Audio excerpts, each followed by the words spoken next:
You're listening to Darling Shine, a podcast by Ellidy Pullin and myself, Chloe Fisher. Darling Shine is your survival kit to the unexpected shit life throws at you. Hello, Chloe. Hello. This is weird. Yeah, Chloe's back in the studio in Palmy and it's weird to see you there. We're in Australia, but we're not in the same state now because the borders are still closed and I'm currently doing home quarantine for 14 days here and Elle down in Sydney still. So, yeah, here we are. Remote again. Oh, I miss you already. I know. It's I have a question for you, darling. Yeah. I have some business chat for you. What? Why did we start Darling Shine? So many people are interested. And given that this episode's about Keira Rumble, we're talking business and fertility and things, I want to have a bit of a business chat with you because you're the business bitch. Yes, okay. Well, I mean, it's pretty funny because I think that people are like, we were discussing this like the other day going like, oh, why did we start an Ellidy's like, well, I think people were saying that we should start a podcast, but I'm pretty sure it was we decided that people wanted to hear us. How lame is that? Like, oh yeah, people want to listen to our shit. I think that we had just so much shit that we'd talk about on a daily basis when like through COVID, like the proper lockdowns where we were, Queensland where we live, we were able to see each other. So we would spend it every single day together. And we're like, God, people probably want to know about this shit. But and apparently you guys do. So we made a good call. Apparently everyone loves hearing about us talk shit. I feel like you started posting about some fertility stuff and getting heaps of traction on Instagram. Yeah, that's right. And lots of people being super interested and like, I think you were initially scared to post about it being like, oh, I don't know how this will be received. Like, remember you had that miscarriage and you posted about that. Like that was like 2 years ago. And so many people were like, fuck, me too. I've done this. Thanks for sharing. Rah, rah, rah. Like I've had a miscarriage too. Thank you so much. Like that was really powerful that you did that. And so many people loved that. And then obviously Chump passed away and I think people were just like, how the fuck is this girl just doing, like still going, and wanted to know like the insides of my brain. And yeah, I don't know, we definitely kept getting asked, can you guys do a podcast? And I was just straight up like, fuck no, I'm 100% not doing shit like that. I'm not a public speaker. I am not articulate like that. That was always Chumpy's domain. I was like, he like the poor thing, like he would just be like, don't do that. That's my thing. I'm a public speaker. But you were just so confident and just peer pressured me right into it. I think for me, I was like, the journey that I was going on, and I shared a little bit on my personal Instagram, and then I was just like, is this just heavy and like just heavy for people to like look at and listen to all the time? I was like, maybe we can create this platform that's a side that runs parallel to my personal Instagram where I can share all this in full detail, and then if people want to know about it, they can come over and jump on board and like follow the journey there instead of me having to like constantly post on my personal one. Not that that's a problem, but like I don't know, I just feel like there's like men and like other people that follow me on my personal account that don't really care. So I was just like, that was sort of like the main driving reason for me. And then obviously you were going through or what you were going through, and we're like, it just makes sense. Let's just do this. And it's funny because we had obviously no experience at all. We were like, okay, so what do we do? Let's buy a mic, doing all the research and like fully. No. Sorry, but do you remember when we reached out to some brand, like some microphone shit, and we were like, hey, we're starting a podcast, can you give us some free shit? And they were like, no, like basically said fuck off. Mind you, the mic was like $150, and we were like, if you give us the mics in exchange, we'll give you like an episode, you can sponsor an episode and we'll advertise you. And they're like, no, sorry, the mics were $150. Like what an absolute shocker they had. Oi, I'd love to just send them a little DM and be like, darlings, we just reached a mill. Do you have any regrets? No regrets. No, they definitely would have some big fucking regrets with it. No. But we also approached a producing studio too. Oh, Is that what a studio? And we were like, again, hello, we are Chloe and Ellidy. We are starting a podcast. You definitely want to hear about us. Yeah, like we're talking about this and that. And again, they just said pretty much fuck off. Yeah, that's pretty funny, hey? And then we're like, how are How we going to do this? I was like, I am telling you right now, I'm not doing the editing. And if we were to do it ourselves, I probably would have had to have done the editing because Ellidy is not Oh, no. technical at all. Like we cheer Yeah, I'm not every doing time that. we do episodes. We actually proper cheer when she like plugs in the mic because like that's a big achievement for us. We actually just today plug in the headphones, the microphone, plug this shit into my computer, and then like this camera thing sits on top. And I always hop on. I'm like, guys, can you see and hear me? And they're like, yeah, wow, oh my God, like fuck, you're really stepping it up. Like we can see and hear. And then Chloe tries to speak and we can't hear her. And I'm like, okay, so someone sucks at technology and it's not me today. Yeah, once. We're 2 seasons in and you've nailed it once. So congratulations, doll. But honestly, if you had have told me that this would become our job or we'd actually make money from this or like, you know, actually people would listen or we'd get sponsors, I would have 100% been way too scared. I would have said, no way, I'm not doing it. Like that's just way too deep for me and that just freaks me out. And yeah. I think it really is one of the best and most rewarding things I've actually ever done in my life. 100% me too. It's like therapy. It's literally my therapy. Yeah, fully. And like I remember when Chump first passed away, I went and saw this therapist and I sat down. I'm like, fuck, this is hectic. Like I really have to explain all myself. And then you're asking me questions and I just never ended up going back. And then we started this podcast and I'm like, who needs therapy when you can come on here and do this? But it's actually funny because now that you think about it, we feel like we're just having a conversation between you and I, but little do we know we've got this massive like amazing group of followers and listeners that listen to all this, but we actually feel like we're just having a conversation between the two of us and no one else is listening. I think that's the best part. And I think that's why it's so well received. Like sometimes I'm like, oh my God, I swear so much. Like how are people listening to, you know, because my mum can't even listen to this because I swear too much. She's like, she just can't do it. And you know, that's a worry for me. But I want to I can't come on here and be like this, like really well put together, articulate person because that's not me. And I think we have so many people that write in and say, oh, I listen on the way to work. So I sit in my car and I feel like you guys are in the car and I'm just having a chat with like my best friends. And that's 100% what I would have set out to do. Would you agree, Chloe? Yeah, agree. Like if people can think of this like they're having a chat with friends and they're feeling lighter and feeling heard and feeling seen because we're just chatting about shit like, you know, the ups and the downs in life and always finding positives and but not shying away from like the actual bullshit that happens in our life. And, you know, we're laughing and we're crying on here and we're being real and we're being vulnerable and we're being raw and people just seem to love that unfiltered. Sugarcoating zero.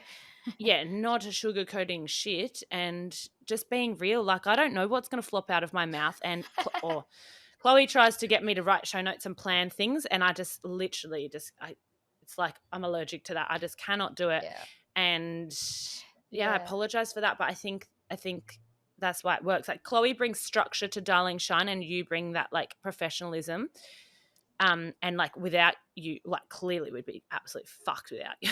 Well, speaking of, we were just actually discussing before, we're like, let's talk about some like rewarding and some punishing aspects of Darling Shine. I'm like, punishing aspects of Darling Shine.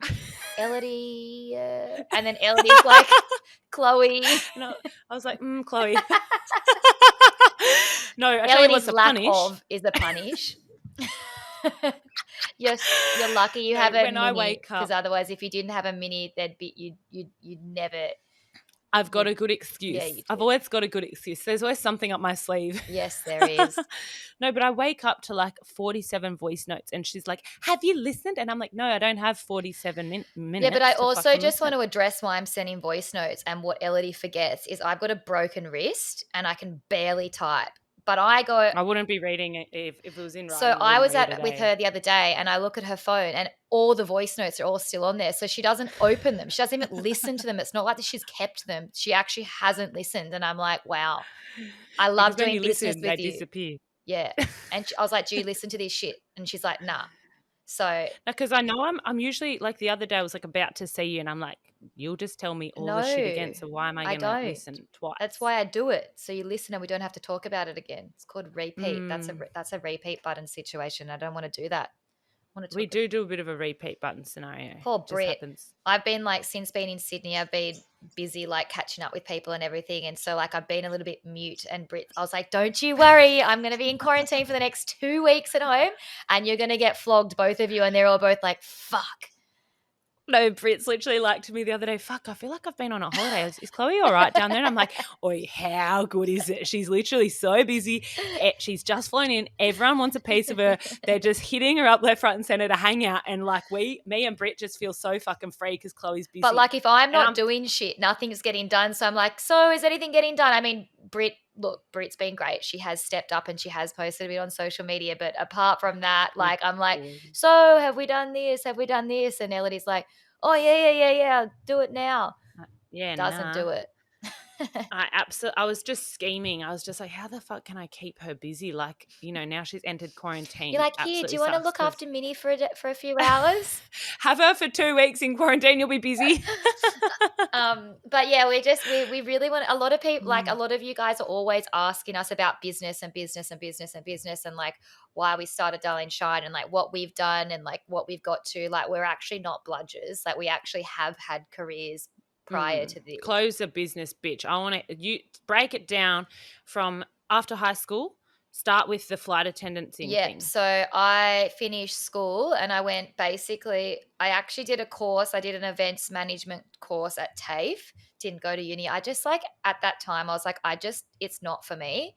I really just didn't believe that I needed to do that in what I wanted to do. And I didn't really even know what I wanted to do. I love organizing and stuff like that. So I was like, maybe I'll get in events. Did the events thing. And then I was like, oh, actually I want to be a flight attendant. Very random. So I ended up being a flight attendant with Jetstar for like a year or so. And I dislocated my shoulder at work. So that was heavy.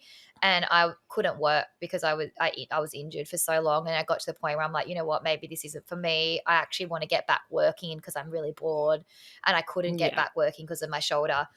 And then I ended up getting a job at ACP Magazines, which is now, I believe, called Bauer Media.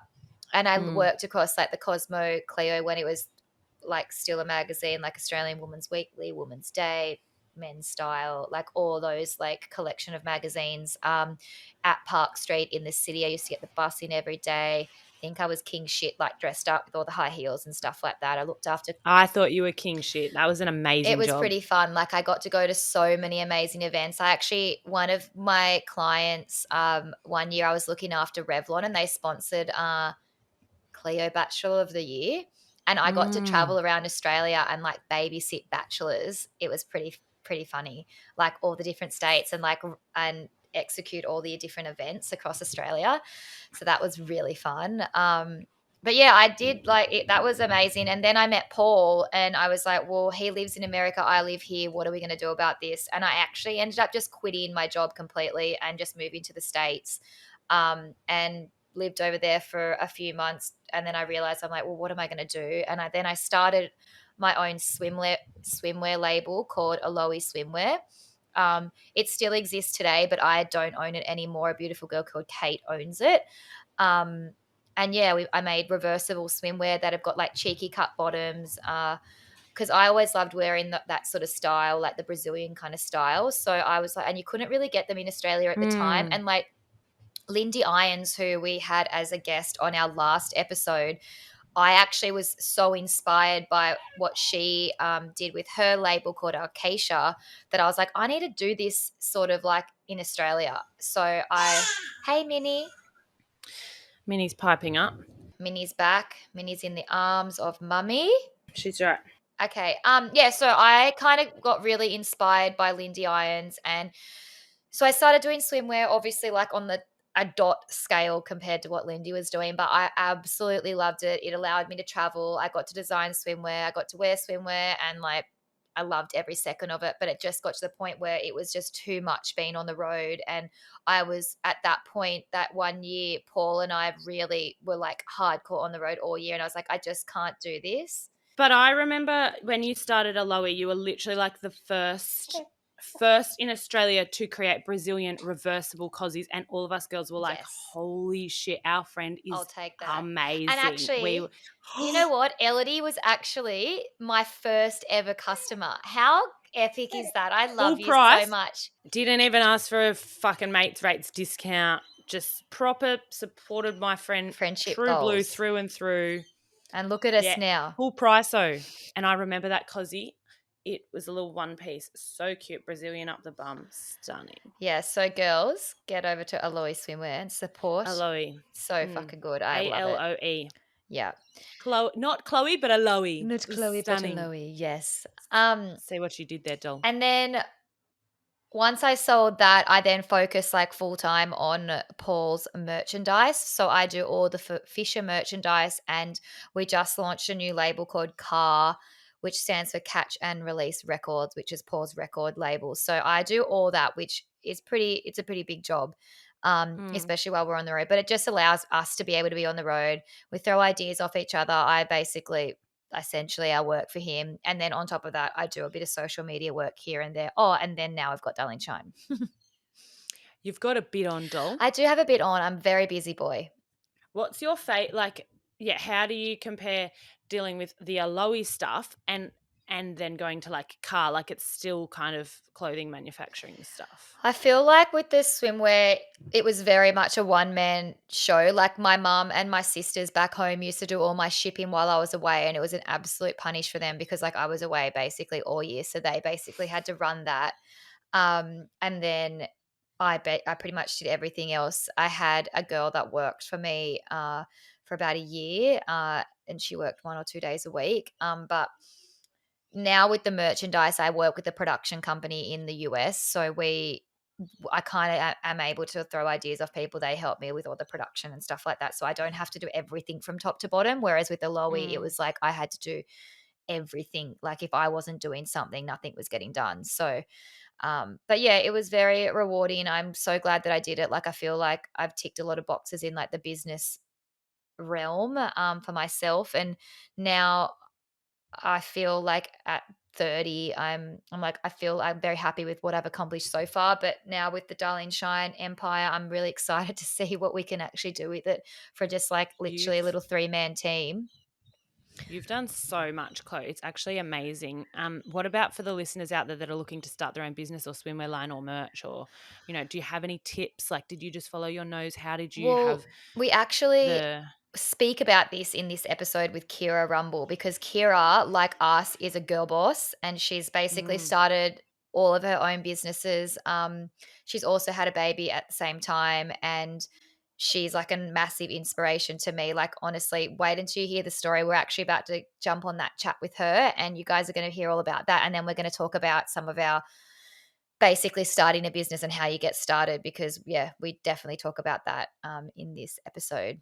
Well, should we get into it? Today, we would like to give a very warm welcome to the beautiful Keira Rumble. So Keira's been on my radar for some time now, and when we were discussing which guests to have on the podcast, honestly, it seemed like a no-brainer for me, because obviously we love talking business, but we also love talking babies. So in my eyes, Keira, you are a perfect fit. You're quite literally the ultimate girl boss and a super mum in one now. But before we get into the interview, I'd like to tell you all a little bit about Keira. So back in the day, this lovely lady was actually a professional skier, but sadly that ended in an injury. But some would say that this was maybe a blessing in disguise, because it then led Keira down the path of nutrition, wellness, and entrepreneurship. From here, she has started 2 very successful businesses where she sells her well-known beauty bites. They're stocked in Coles and in Priceline in Australia, and most recently her newest venture, Habitual Beauty. So sadly, in amongst all this, Keira has struggled with what no woman would wish upon her worst enemy. She's had 4 miscarriages, child loss, infertility, endometriosis, and today we'll touch on a few of those points as well. So we'd like to welcome you to the podcast, Keira. Thank you. Sorry, as I say that, my dog is just running. Wants to be a part of it. That's fine. We've got dogs in our life too. Yeah, that's awesome. We were recording yesterday, and Rummy pops her head right in here, and the girl's like, hi. Yeah. Well, massive congratulations on your beautiful boy Hunter. Thank you. He looks divine. So, but basically, before we get into the hard questions, well, not that any of them are hard, but we wanted you to tell us a little bit about your businesses, when it all started. Was it a light bulb moment, or did you know that you always wanted to start businesses? Yeah, so can you tell us a little bit about those? I never thought that I would go into business for myself. My dad has always had his own business. So I saw, pretty early on how, really good work ethic would help, build a business. But yeah, I just sort of fell into it because I had my own health issues after I quit skiing or retired from skiing. I put on quite a bit of weight and I was really unhealthy. And I was sort of wanting to figure out why I was feeling so unwell. And it was all to do with my insulin. So I was insulin resistant. So I went to the doctors and they finally diagnosed me with insulin resistance. What does And that actually mean? so I was pre-diabetic. So if I had continued eating the way that I was and living the lifestyle that I had, I would have become diabetic within years. And how And old so were I you? was sort of 20. So young. Was it just like 19, 20. Was it because you were so active skiing and then you stopped skiing and you were just kind of keeping up the eating, or? Yep. Yeah, we've all been Yeah, there. yeah. Yeah, and I was just eating all the wrong things and I was just lethargic, feeling nauseous, just not feeling great. And I saw all these other people my age feeling great and healthy and energetic. I was like, why aren't I feeling like that? So I finally got diagnosed. Someone decided to test my insulin. And so that sort of led me down this path of nutrition because I was trying to eat all the right things, but I had no idea where to start. So I went down the supermarket aisle and I was like, okay, health food. I'm going to get heaps of healthy food. And I wasn't really losing as much weight as I had wanted to, and I wasn't feeling as good as I wanted to. And then I realized that all of the healthy products were like filled with so much sugar. Like some of the protein bars on the market had the equivalent of 2 cinnamon donuts worth of sugar because they've got dates and they've just got all these natural sugars. And I was like, what the fuck? So I kind of went down this, rabbit hole of wanting to get into nutrition and wanting to create a product that I could, really spruce. And I found a gap in the market with the whole collagen sort of movement because I was having my collagen powders, I'd be having my vitamins, I'd be making my snacks, and I was spending so much time and effort and money making all of this product that I was like, I want an all-in-one. So yeah, we went down this whole journey of creating a business with, grabbing an all-in-one grab and go beauty bite. So yeah, it's been awesome. When people are walking down the health food aisle and they're picking up these snacks that they think that are healthy, I have no idea what I look for on the back of like a packet. Is there like something that for our listeners, like if you pick up a packet, is there something that's like a red flag that you're looking for, or all the numbers, doll? You don't want all those random numbers that aren't even ingredients. Yeah, you don't. Yeah. Yeah, you don't want preservatives. You don't want any sort of artificial flavors and colors. Obviously, I'm not a nutritionist. I'm not a qualified nutritionist. I study nutrition. But for me, the biggest thing was dates. So dates are like such a cheap filler for a product, and it just spikes your insulin. It's such a high sugary content. So for me, I always look at the sugar content. And, if it's a protein bar or a protein ball and it's got more sugar than actual protein, that's like a red flag. So you really want to be conscious. Unless you're running like marathons, you don't need that much sugar. Interesting. So that's yeah. Yeah, even if it's a natural one.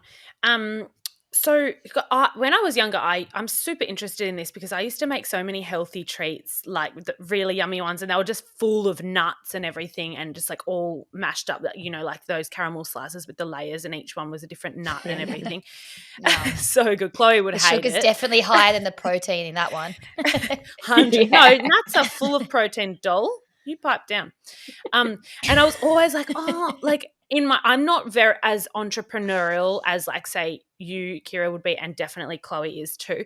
But I was always like, oh my God, how come people can't buy these? Like this is honestly before those raw caramel slices and treats were in every cafe. And I was like, how come, like, how do I sell these? And I always just like imagined, how do you even get into like Coles and Woolworths? There are so many regulations going into the food industry. Like, can you start from the beginning with that? And because I imagine like a clothing label, like that's somewhat like I can kind of see the pieces and how they come together, but with food, I don't get that. Yeah, I had no idea. when I started out. We really were winging it. Yeah. I had a product before, Beauty Bites. They were protein balls, and we just took really bad advice. We found, we just did everything wrong in business. So we went to the best trademark attorney in Australia, and we spent an absolute bomb, and we were just doing things the wrong way. Oh.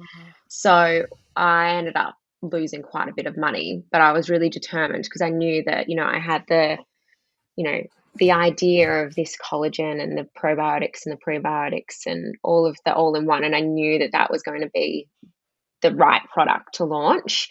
So I pretty much wrote a footprint to, what not to do in business. So we found a really good formulator that really knew with all the regulations with Beauty Bites, and then we found a really good design team. And I went to the small trademark attorney it's her and her sister, and just all of those sort of people that would just really want to help support you as a business and see value in you. I mean, our packaging person we met 4 years ago, and he sent us the most beautiful baby present. They're just like, they really treat you as family. So that's sort of, for us, we really want to have this close network of people rather than going to the big conglomerate sort of thing.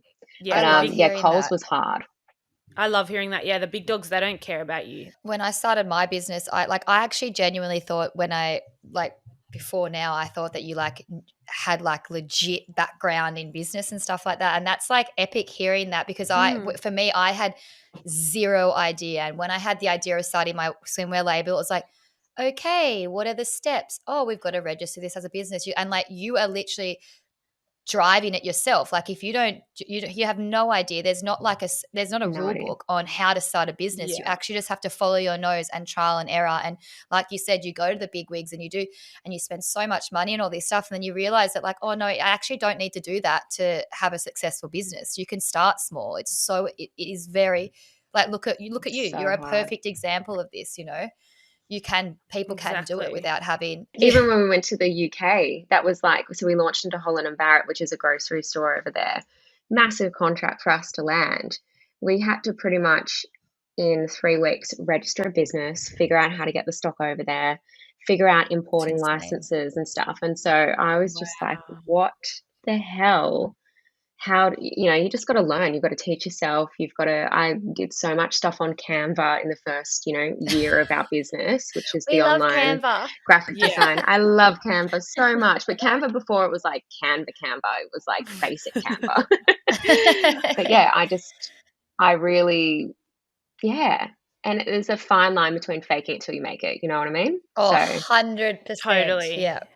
Totally. Oh my gosh, yes. I think that's really important for people to know. If we've got younger girls looking to start businesses, you literally you guys didn't even know what you were doing either. So that's amazing. It must have been so surreal getting into Coles and Priceline. How amazing.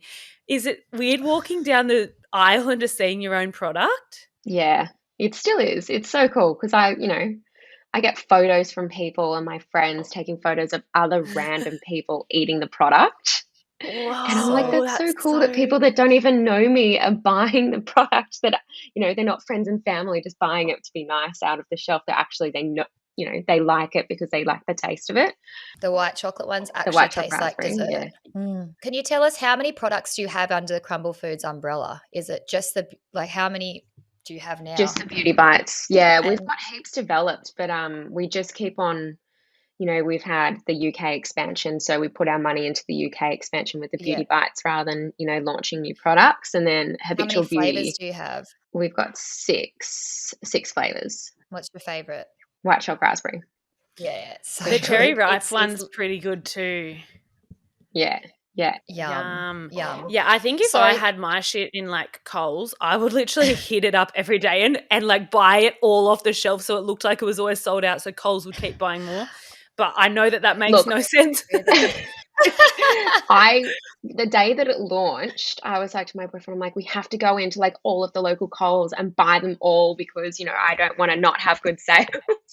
And then we've just been so fortunate that people just love the product and we don't have to worry about that. But I mean, occasionally I'll go in and be like, yeah, let's take like a few. And then I'm like, I'm paying so much for this because I've also paid for it. Totally. Could you tell our listeners a little bit about your new venture, Habitual Beauty? I will. It's like a tongue twister. It actually is. I don't know why I can't spit it out today. Habitual Beauty. Okay. Yeah. So during my fertility journey, I was very conscious of the products that I was putting on my skin. And I mean, I even had an embryologist talk to me before I started IVF, and she was like, make sure you're not putting parabens and pegs and phthalates all on your skin. And I was like, no, it's fine. I've got this. I'm not putting this stuff on my body. But I couldn't find a natural skincare line that gave me the same results as like my high-end active cosmeceutical products. And I got the shits because I was like, it has to be possible. So I thought that, I've built up Krumbled Foods. I know now how to set up a business. Why can't I do it again? Wow. And then, so we really wanted to focus on, we launched 9 SKUs, 9 products. And it's been really intense. Like, how many years have you been working on that? 3 years. Okay. And how do you compare the beauty industry compared to the food industry? I think because I know so much about food that I find it easier. I find the beauty industry really exciting and ahead of the game. But, I think because I've been doing the food industry for so long that I kind of like, I know how to do things easier. So I find the beauty industry a lot more overcrowded too. So, obviously where Beauty Bites are it's a really unique product. But, Habitual Beauty, we've really got to elevate the brand because we've got digestible and then skincare. So we've got collagen, and the collagen is so unique. You get all of these other brands that sell like 90 grams of collagen for $80, and we sell like 945 grams of collagen for 110. And it just, wow. and I think I've always led with a consumer focus. So I, as a consumer, see myself getting ripped off because I know how much all of this stuff costs. And so I was like, well, I need to do something that's actually going to get results rather than taking 2 or 3 serves of this collagen. So it's been a journey. Wow. I wanted to also say as well, like, obviously owning a business, there's certainly highs, certainly lows. It's definitely not always sunshine and rainbows. But can you tell us like some hurdles that you guys have come across, and then how you've overcome them, and how do you keep on the drive to keep going when, the going does get tough when you own a business? At the moment, it's really incredibly tough. Like we've extended ourselves financially considerably. Getting stock over to the UK, we had to air freight stock over. So this is a perfect example. We had to air freight 8 ton of Beauty Bites to London. Wow. Whoa. And so we had to make this. So my boyfriend and I have the business together. We had to make the decision. Do we send this stock over and lose money, but then keep this contract? Because the contract was pretty much like, you need to get all of this stuff delivered by this date. And if we sent it by sea, we wouldn't have been able to land the date. No. So we're like, do we lose money for the first few months, but then we've landed this full contract? Or do we just not get the contract? And we had to make this judgment call, and we're still trying to, catch up. So it's so stressful having, such a big financial commitment. But I mean, the first packaging of Beauty Bites that we ran, the apple cinnamon color was fluoro green, and it's meant to be like a pastel green. Whoa. So you open that up and you're like, yeah. And I'm like, what the fuck? And then the packaging printer, they're like, oh, that's not our fault. You should have checked it. And I'm like, no. So we ended up having to pay half of the print to get done again. And just like little things like that you just don't expect. Did they put food coloring in it or something? Like it's like it was fucking fluoro. It was because Beauty Bites are very like muted colors, and then all of a sudden we've got this vibrant green color. I'm like, oh, so no way. There's that. I mean, we've got trademarking issues at the moment, people using our trademark overseas that we've got to, And trademarking's fight. hard because we've done that as well, like through brands that I've had it, because you don't just trademark your brand and it's trademarked worldwide. You trademark it and you trademark it in Australia and it costs X amount, but then you also have to trademark it in every single other country that you want it to be trademarked in. Because I thought it was just like a blanket trademark, but in the Yeah. end, we only ended up trademarking Aloe Swimwear in Australia just because I was like, well, I mean, I at that point was nearly getting, I was like, it's just too much. Like, where do you begin with what countries you want to trademark with it? You know what I mean? I don't know. That was like a crazy one in itself because people don't know that. Yeah, trademarking is really confusing. I mean, we've got over 20, I would say nearly 20 trademarks at the moment. And like, it's intense. I mean, I emailed my trademark attorney yesterday. I was like, I think I need to jump on a phone call with you because she just sends me all these emails being like, do you want to go to this country and this country? I'm like, can we just get on the phone so we can just go through everything? Because I don't have time to read all these emails at the moment. Oh, yeah. I just don't know how you do it. Like I'm like talking about obviously the lows, but like the highs in your career. I'm like, you literally you were due to launch the business when the baby was being born, right? Well, Sort of. so we launched, so Habitual Beauty launched on a week after Hunter was born. Yeah. And you're like a 3-man team. Yeah. And then we announced the Sephora. So we're launching into Sephora for Habitual Beauty. Yay, Thank you. Congrats. Thank you. So we God. announced that launch, but basically my son decided to come 4 weeks early. Let's rewind because we're going to go into this. Let's rewind. Yeah. So before we go into the birth, I obviously want to start talking about babies, and your journey to motherhood has just been so devastating. Like myself, I mean, obviously you've got a beautiful baby in the end, but do you want to talk us through your journey, please? Yeah. Because brace yourself, people. So we've actually had 6 losses, not 4 in the intro. Oh, wow. Okay. So, yeah, it's hard to put things into words now that I'm holding him in my hands because it still doesn't make it easier, but it makes everything that I went through worth it, if that makes sense. So we've had 5 miscarriages and 1 ectopic pregnancy. And it took 3 fertility specialists and 2.5 years to finally get diagnosed with what was probably causing all of these miscarriages. So I had a heterotopic pregnancy, so that's a dual pregnancy, so a miscarriage, a pregnancy in my uterus, and then a pregnancy in like elsewhere. So I had an ectopic pregnancy and a miscarriage all in one. So you were actually pregnant with twins? 2 babies, so twins. Yeah. So I'd had 2 miscarriages before that, but that moment in January 2019 was like the pivotal moment where I was like, this is rough. And the way that I was treated in the medical system, I was misdiagnosed with the ectopic pregnancy for 4 weeks.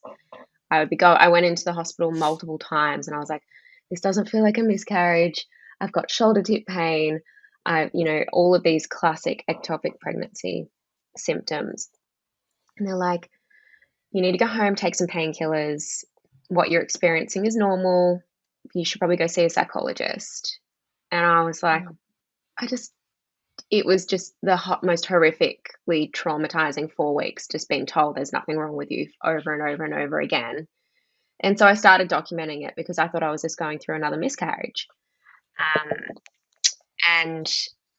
So it turns out that I had a miscarriage and then I had an ectopic pregnancy, which was really hard to deal with, but it wasn't until I really started speaking about it that I sort of fell into this, I need to start speaking about it more. So I put something up on my Instagram, and I remember I was lying on the floor here, and I put it up, and my boyfriend runs in. He's like, "What have you done?" He's like, "People don't want to know about this." I was like, "I think this is what I need to do. Let's just see if if I feel weird about this in like a few hours, I'll take it down." And within like minutes, I was just flooded. Like, you guys know what that's like. It was just insane, and it was so overwhelming, the response from people all going through it. And it was just this moment of me going, this is so common, and it's such a horrible thing that people endure, and it's just not spoken about enough. We're getting so much better in society speaking about it, but it was just a moment for me going, okay, this is kind of a purpose for me to speak about it and to hold space for people. And yeah, so that really embarked my 2 year of, fertility, really being in the thick of it every month, trying, and just that sick feeling of not getting a positive pregnancy test or having another miscarriage. And then, people saying, I don't know why you're miscarrying. We don't know. It's normal. It's common, and I just wouldn't take it. So after the ectopic, I started getting these like really bad like cramps and like really specific painful points. And I went to a doctor, and they're like, oh, it might be adhesion pain. And I was like, what the hell's adhesion pain? And they're like, oh, well, when you have surgery, you can sometimes get adhesions from all of the scar tissue. And I was like, right, okay, cool. And then it started getting worse and worse and worse. And they're like, look, we'll give you we'll do surgery and we'll remove the adhesions. And my pain was just excruciating. I was doped up on endone for a few months. I was having like the biggest reaction. I put up stuff on my Instagram yesterday about like, what, am I pregnant, or is this a swollen belly? And everyone was saying that I was pregnant for all of these swollen bellies. So they finally went in and really did surgery swollen. and they found it looks like you're pregnant. Huge. I looked huge, yeah. And they found stage 4 endo. They found my adhesion, so my ovary was stuck to my uterus from the surgery. They had left like a stump of my fallopian tube in there. It was just an absolute shit fight. Yes. Oh my gosh. So that's like, so after that, I was like, okay, well, this is what's been causing all my miscarriages. This is what's causing all my infertility. And then we had another miscarriage, and I was like, after you had that surgery, did you fall pregnant fast after that? Because they say within like 3 months. They say like, oh, once you've had that, you're fertile and blah blah blah blah blah. I mean, it hasn't happened for me, yeah, but you're all clean. Yeah. Yeah. You're going to be so fertile now. Exactly. Yeah. Yeah, within 3 months, I would say. And then, and then we had another miscarriage, and I was like, I'm sorry, but like this number 6, that's not like a normal. there has to be a reason.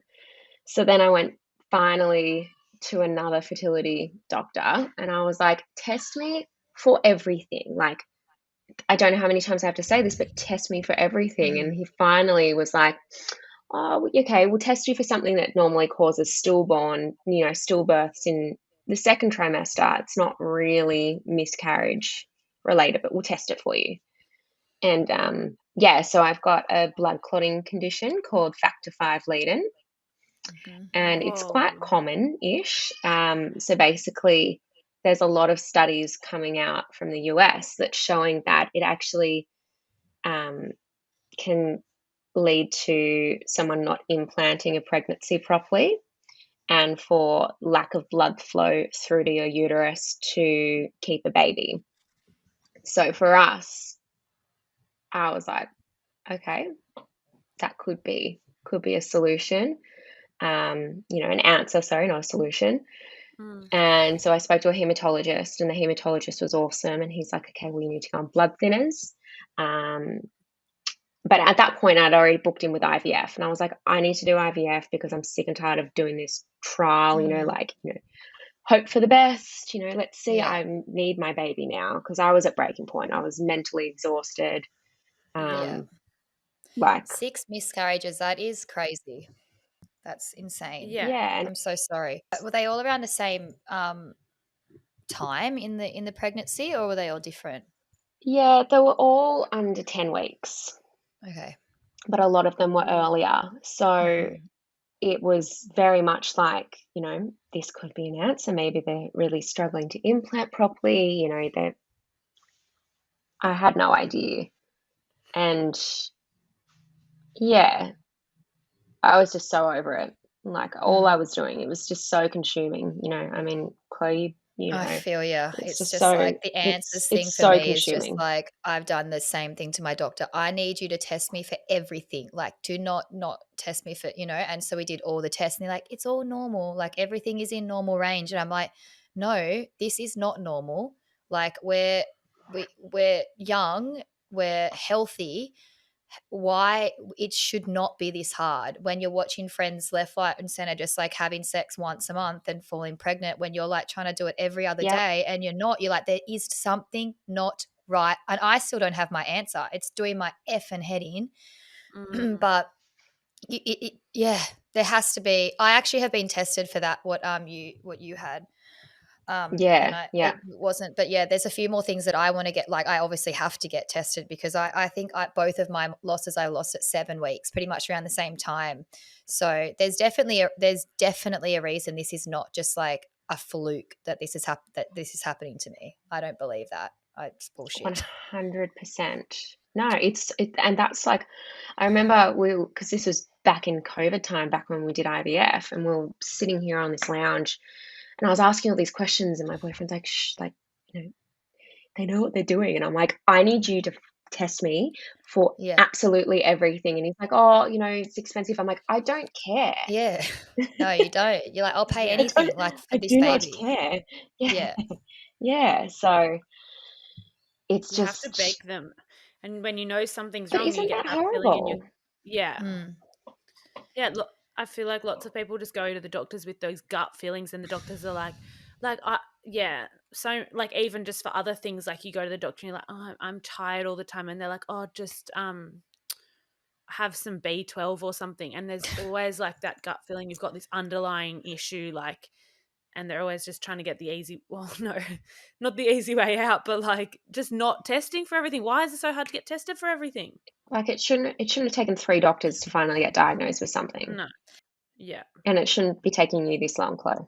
Where I've like reached breaking point the other month was when I was like, when we had just found out the sex of the baby that we had just our last loss. I think I literally went psycho for 2 or 3 days, and Paul didn't even know what to do. And he's like, what is like, and I'm like, listen, like, if I am not doing anything right now and I'm sitting on the fucking couch twiddling my fingers, who the fuck is helping me? No one. No one gives a shit as much as you give a shit. And like, no one's doing any research for you. No one's like working around the clock because you want a baby. You have to do it. And that's where it like gets so frustrating, because like we can only do so much.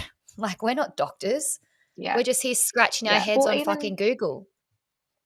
Literally. Exactly. And like, so it's a genetic condition that I've got. So my sister's got it. My sister hasn't even started, her and her husband haven't started trying to make a baby yet. I don't know. It's some doctors, like I'm lucky I finally found like my people in terms of the doctors, like my fertility specialist and my OB. They were in my corner championing for me the whole way. Like, my OB is just amazing. such an incredible person. Thank God. But yeah, but I'm like, it shouldn't be this hard to go find people. Like, I've referred so many people to them because they come and speak to me and they're like, I've had the worst experience. And I'm like, are you in Sydney? Are you within 2 hours of Sydney? You need to go to him because he will actually hold your hand. He'll give you scans. He'll do this, We'll get yeah. those details though from you, and we'll put them in our show notes. So Yeah, for sure. Sydney siders, because where people are always asking, and like, I don't know Sydney really that well, because my doctor's in Queensland, but so when you got so tell us about when you fell pregnant with Hunter. Yeah, so we did IVF. which was an experience. I went into IVF having friends that have done 10 rounds. So I was very much like, okay, they conditioned me to think that the first round is literally a test round. And like, I still didn't know if my factor 5 was the cause of all these miscarriages. It just was like a possibility that that was what was causing it. So we were treating it as if that was the main cause. So yeah, I didn't get many eggs. I got 5 eggs. We had 4 fertilized. You know, I've had friends that have had like 18 eggs and like this crazy amount of frozen in the bank. And then, you know, they found a endometrioma in my right ovary, which is like endometriosis within your ovary. I believe that's what it's called, during the IVF treatment. So then that was another, you know, we're not sure if this is even going to work. Oh, it's just one thing after the other. Yeah, I broke down for that. I was just like, I just can't Give me catch a a break. break. Yeah, like I literally, it was 5 months after my surgery for endo. And when I was getting my scan to see how my follicles were growing, the lady was like, oh, do you have endometriosis? And I was like, how do you know that? Is that on my file? And she's like, oh, no, I can see it. And I'm like, what are you talking about? Wow. I was like, You're like, I great, just got it all fabulous. removed. I know, yeah. So there was all that. And then we did the transfer. I was really focused on my positive affirmations. I was really trying to keep a really good mindset, which I know like can go out the window when you've done multiple rounds. But we were so fortunate that Hunter was our first round. Yeah, I didn't really let the happiness sink in until I was about 15 weeks pregnant. I announced when we were 9 weeks. Yeah, I was very disconnected for a long time because I just kept on, you know, I had my guard up. The disconnect is such a reoccurring theme in so many women. And like, because you're so scared you're about to lose it again. Yeah. I mean, we had his name picked out from 10 weeks, and the whole pregnancy, I did not allow anyone to call him Hunter. It was the baby. Because I was like, no. And even probably 2 weeks after he was born, I was still like, the baby. And it's just, I've like had to pull myself in. I'm like, okay, his name is bloody Hunter. You need to start calling him that. But wow. Yeah, it's just, and I only really realized that recently that I was like doing that. So yeah, it's crazy. when do you get time to have a shower? Yeah, how do you do this business bitch stuff with like a 2-month-old? I'm running on fumes. He wasn't meant to come early. I was meant to have a good 4 weeks off on maternity leave. The whole pregnancy was pretty intense. I had hyperemesis gravidae, so the constant vomiting. Oh, of course you did, doll. Just something else to add to the mix. Of course. I was like, of course I have. This is just of course. So my boyfriend's like, of course. So but yeah, as soon as I started feeling him kick, it was just so beautiful. And I think then I started to really sort of relax a little bit. Having weekly scans really helped. And then once I started feeling him kick, I was like to my OB, you know what, I think I'm okay, you know, because we live on the Central Coast and we were going down to Sydney because of me being a high-risk pregnancy. I wanted to have, you know, the best person possible. So we would drive down, get scanned, and then drive home. So yeah, we started going less and less, and then yeah, the pregnancy seemed like it went for bloody ever, but now it feels like it just went like that. And I miss my bump so much. I keep saying the same thing. It's so fun having a bump. I feel like it's novelty. I like can't wait for you, Chloe, to have like that experience. It's just like you're gonna love it. I catch myself some days when I'm just like having a bloated day. I'm like, oh, this is so cute. Like, there's no baby in there. It's just fucking food. But like, I'm like, I'd suit this. It's, yeah, you totally do. I have this image of you with a bub, and it's just like with a bump, and it's just like so stunning. I literally think about it all the time. It will happen. It'll happen. It will happen. It's so hard to see that, though. Yeah. For me, it's a really dark place. Like, I remember, like, I used to get triggered by the most randomest people. Like, I was telling my friend, like, Bindi Irwin, when she announced her pregnancy, triggered me next level. Like, I didn't even know she had a kid. Isn't she 5? Yeah, I was just like, I went into I'm sure she's a lovely person, but I went into like a really dark space for like a full 2 days. I was like, this is fucked. Like, yeah. No, I agree. It's so hard. Who triggers you? Who doesn't trigger you? A lot now. At the very beginning, when people tell you that, like, oh, you know, this happens, and I'm like, that will never happen. Like, I'm so grateful for everyone's, you know, deserves their time. But like the longer you go, like we're approaching 2 years now. It's much harder. Like, even just being away, doing anything, and every time you see it doesn't even have to just be a specific person. It's just like a random person with a bump or a random person with a newborn. And like, Paul's so attuned to it now that like he sees like a newborn, he's like, oh, that's so cute. Look at that baby. Like, it must smell so good. Like just we're both, it's just so on our radar so much that that's kind of feels like all we see, which is frustrating. Yeah, and it is, but it's like all you think about, all you see. I mean, I broke down in Woolworths when I saw this woman pregnant with like 2 other kids, and I'm like, why does she get that? And I don't. It's dark. It's dark, but I promise there's definitely a very happy ending. But I probably would have wanted to punch someone if they had said that to me. So yeah, it's hard. No, that's why I was saying, this is why I wanted to get you on the podcast, because there's so many people that are interested in the business side of things, and people are always asking about my business. And then obviously we talk a lot about babies. So when we were kind of talking about it, it's like, you're a perfect mixture of the two, and you've obviously got crazy stories on both sides. And like, look, you've had your baby and then you launched a business a week later or 2 weeks later. And yeah, I think that, like, wow, both Ellidy and I like have learnt so much. Thank you so much for coming on. Thank you so much, Keira.